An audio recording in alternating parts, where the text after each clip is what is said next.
बिस्मिल्लाहिर्रहमानिर्रहीम। अस्सलाम वालेकुम। मैं हूँ डॉक्टर तौसीफ़ और आप मेरे यूट्यूब चैनल पे बेशुमार मेरे टॉपिक्स देख चुके हैं जो मैं कवर करता आ रहा हूँ। सिर्फ अब ये सब इसलिए है कि ये आपकी नॉलेज में कुछ इजाफ़ा हो जाएगा, कुछ आपको फ़ायदा हो जाएगा इन चीज़ों का। जो भी मेरे इतने अरसे में 23-24 साल के में जो मैंने मरीज़ों का इलाज किया, तो उसमें से जो कुछ मेरे पास बेहतर चीज़ें थी मैं आपके साथ वो शेयर कर रहा हूँ। तो छोटे-छोटे ऐसे टाइम के अंदर अंदर मैं कोशिश करता हूँ कि वो करूँ और ज़्यादा साइंटिफिक लफ्ज़ भी इस्तेमाल ना करूँ, ताकि एक आसानी से आपको एक चीज़ समझ आ जाए कि ये प्रॉब्लम क्या है। तो आज का मेरा टॉपिक है मिर्गी के बारे में। मिर्गी इज़ एपिलेप्सी जिसको कहते हैं। तो ये बेसिकली मिर्गी एक बीमारी है, झटके लगते हैं सीज़र। इसमें झटकों को जो आपके जिस्म के लगते हैं, इसकी वजह होती है कि आपके जो बैरूनी कॉर्टेक्स होता है आपके दिमाग को, उसमें इलेक्ट्रिकल डिस्चार्ज ज़्यादा अगर हो जाए, ज़्यादा तेज़ी से वो दिमाग के मुख्तलिफ हिस्सों में पहुँचने लग जाएँ, तो उसकी वजह से असल में ये प्रॉब्लम स्टार्ट हो जाता है। तो उससे आपके पूरे जिस्म में झटके महसूस होते हैं, आपके जिस्म ऐसे ऐसे काँपता है और मुंह से झाग भी निकलती है, आपके गिर थूक निकलना शुरू हो जाता है मुंह से आपके बहुत ज़्यादा। तो आप गिर भी जाते हैं, आपके जिस्म में कड़ाहट आ जाती है, आपका जिस्म रुक जाता है एक जगह पर। ये इसके बड़े सिम्पटम्स हैं। बेसिकली वजह उसकी वही होती है। ये बाज़ औक़ात मौरूसी भी है, वरासत में भी मिल जाता है, ख़ानदानी भी होता है ये कि मिर्गी किसी को होती है तो वहाँ से भी आ सकती है, आपके मतलब आपके में शिफ्ट हो सकती है ये।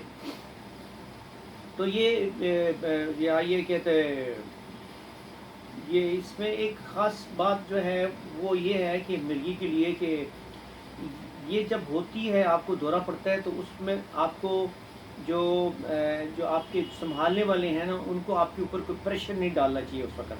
प्रेशर मीन के ज़बरदस्ती आपको कुछ वो नहीं करना चाहिए। ये एक ख़ास थोड़ी देर के लिए होता है, दौरा पड़ता है, उसके बाद आपका कड़ाहट के बाद आपका जिस्म ऐसा-ऐसा रिलैक्स होता है, आप गिर जाते हैं और आपके मुँह से आवाज़ आई सी होती है। तो थोड़ी देर इस वक़्त कोशिश नहीं करनी चाहिए कि आपको के ऊपर कोई पानी गिराए आपके मुँह के ऊपर, आपको वो करने की कोशिश करे, ये वो चीज़ नहीं है। तो मैंने एक और लेक्चर दिया था, उसमें प्रॉब्लम और थी, ये प्रॉब्लम और है। इनमें फ़र्क होता है दोनों में, एपिलेप्सी में और उसमें। ये काफ़ी थोड़ा-सा सीरियस प्रॉब्लम है मिर्गी का। तो इसलिए इसमें अपनी तरफ से कुछ ज़्यादा तवज्जो नहीं देनी, मतलब सॉरी, ज़्यादा कोई प्रेशराइज़ नहीं करना चाहिए पेशेंट को कि उसके ऊपर कोई ऐसी चीज़ आप करें कि उल्टा और ज़्यादा नुकसान हो जाए। तो इसके ये बुनियादी रीज़न्स मैंने आपको बता दिए हैं। बेसिकली ये इलेक्ट्रिकल झटके होते हैं जो जिस्म को लगते हैं और फिर उसके मुताबिक फिर आपके उसके मुताबिक जब उसकी बढ़ोती है, जब उसकी ज़्यादा बढ़ जाता है, तो वो मसला फिर आपके मतलब ऑब्वियसली पूरा जिस्म उसमें इन्वॉल्व हो जाता है। तो ये एक बीमारी है जो मिर्गी कहलाती है और इसके बारे में मैंने आपको छोटा सा बता दिया है।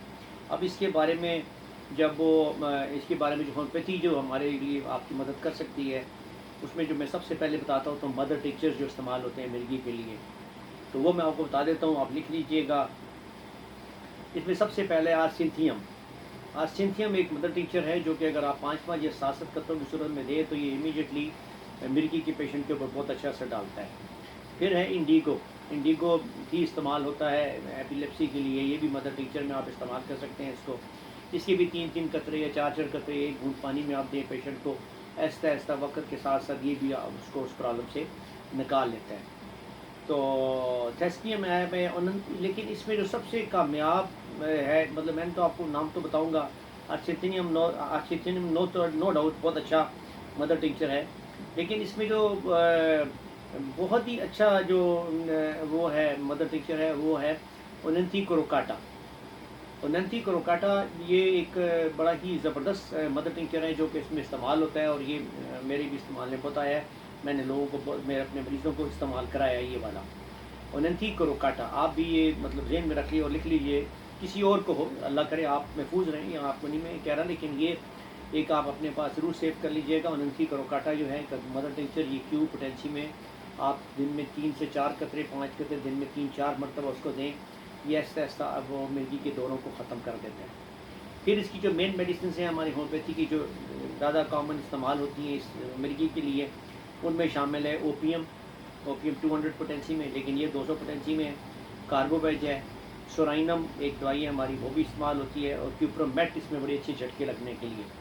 ये अगर आपने नोट किया, क्यूप्रोमेट मैंने ओवरऑल भी इसको बड़ा फ़ायदेमंद पाया है कि बाज़ औक़ात आपने लेडीज़ भी की प्रॉब्लम देती है कि ये टांगों में क्रैम्प्स पड़ते हैं, झटके पड़ते हैं टांगों में। दे आर नॉट दी मिर्गी नहीं होती वो। ये नहीं मैं कह रहा कि वो मिर्गी की प्रॉब्लम है उन बेचारियों को, या ان کو, لیکن یہ وہ تھکاوٹ مسکولر پرابلم ہوتی ہے جس کی وجہ سے جھٹکے, تو اس میں بھی کیوپرمیٹ بہت کام کرتی ہے. اور اسی طرح کیوپرمیٹ جو ہے مرگی کے لیے بھی بہت اچھا کام کرتی ہے. اس کو آپ 200 پوٹینسی میں بھی استعمال کرا سکتے ہیں, دن میں 4 مرتبہ 3 مرتبہ. یہ اس کے بھی 5 قطرے آپ دن میں 3-4 مرتبہ استعمال کریں, یہ بھی بہت اچھا اثر ڈالتی ہے مرگی کے لیے. کیوپرمیٹ, بیلاڈونا بھی استعمال ہوتی ہے اس میں. اچھا, اب اس کے بعد جو میں آپ کو بتاتا ہوتا ہوں کمبینیشن, جو کمبینیشن اس میں سب سے اچھا کامیاب ہے وہ میں آپ کو بتا دیتا ہوں, آپ لکھ لیجئے گا اپنے پاس. اس میں ہے بیلاڈونا ہے, اور اپنا جو میں کیوپرمیٹ آپ کو بتائی تھی پہلے, میں نے دوائی بتائی آپ کو, جو مین میڈیسن تھی ان میں بتائی تھی میں نے آپ کو, کیوپرمیٹ اور بیلاڈونا, اور اس کے ساتھ آپ ملا دیں ایتھوزا. ایتھوزا بھی ایک بڑی اچھی دوائی ہے اس کی. یہ 30 پوٹینسی میں, یہ تینوں کو ملا لیں, کمبینیشن بنا کے رکھ لیں. اس کے 5 قطرے دن میں 3 مرتبہ 4 مرتبہ یا 5 مرتبہ بھی آپ مریض کو دے سکتے ہیں. اس سے بھی آہستہ آہستہ مریض جو ہے اس میں سے باہر آنے لگ جاتا ہے مرگی کے دورے سے. تو یہ بھی آپ اپنے پاس ضرور اس میں رکھیے گا, اپنے پھر اس میں لکھ لیجیے گا. اگر کسی اور کی مدد کر سکتے ہیں تو ضرور کیجیے, آپ ان کو بتا سکتے ہیں آگے. اور آپ کی جو قریب ترین ڈاکٹر ہے آپ اس سے دوائیاں بھی لے سکتے ہیں اگر یہ آپ کے پاس اویلیبل نہیں ہیں یہ دوائیاں. تو ویسے اس لسٹ میں دوائیاں شامل ہیں جو میں نے شروع والے لیکچر میں بتائی تھی, کہ اگر آپ 25-30 یا 50 سے 40 میڈیسن رکھ لیں تو آپ کے کافی سارے پرابلم اس میں انہی میں ایڈریس ہو جاتے ہیں, انہی سے حل ہو جاتے ہیں. اس کے بعد جو اس میں بتاتا ہوتا ہوں آپ کو, کمبینیشن کے بعد بتاتا ہوتا ہوں بایو کیمی جو میڈیسنز ہیں. بایو کیمی کی میڈیسن صرف 2 ہیں اس میں جو بہت اچھی کام کرتی ہیں, کلکیریا فاس ہے اور کالی فاس ہے. کالی فاس میں آپ یاد کریں تو میں ہمیشہ جب بھی کوئی برین ریلیٹڈ کوئی پرابلم آتی ہے, کچھ آتی ہے, تو کالی, یہ کمر میں بھی یہ بیسیکلی اس کی دوائی ہے جو کہ آپ کے برین کے ٹیشوز کی ایک دوائی ہے. تو یہ بہت ہی زبردست ہے, استعمال میں آتی ہے. کالی فاس 3 ایکس میں آپ استعمال کریں, 4-6 گولیاں دن میں 4 مرتبہ.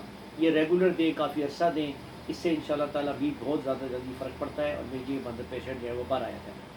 باقی اس کی جو ڈائٹ جو میں آخر میں بتاتا ہوتا ہوں لیکچر کے حصے میں, ڈائٹ اس میں ڈائٹ کا اتنا وہ نہیں ہے کہ کیا ڈائٹ کھائی نہیں کرے, لیکن اس میں آپ نارملی ہے کہ ہلکی غذا کھائیں, زیادہ ہیوی غذا نہ کھائیں, کیونکہ بعض اوقات اگر مرگی کا جھٹکا پڑ رہا ہوا ہے تو آپ کو دورے پڑ رہے ہیں, تو یہ نہ آپ کو درمیان میں وامٹ کی شروع ہو جائے.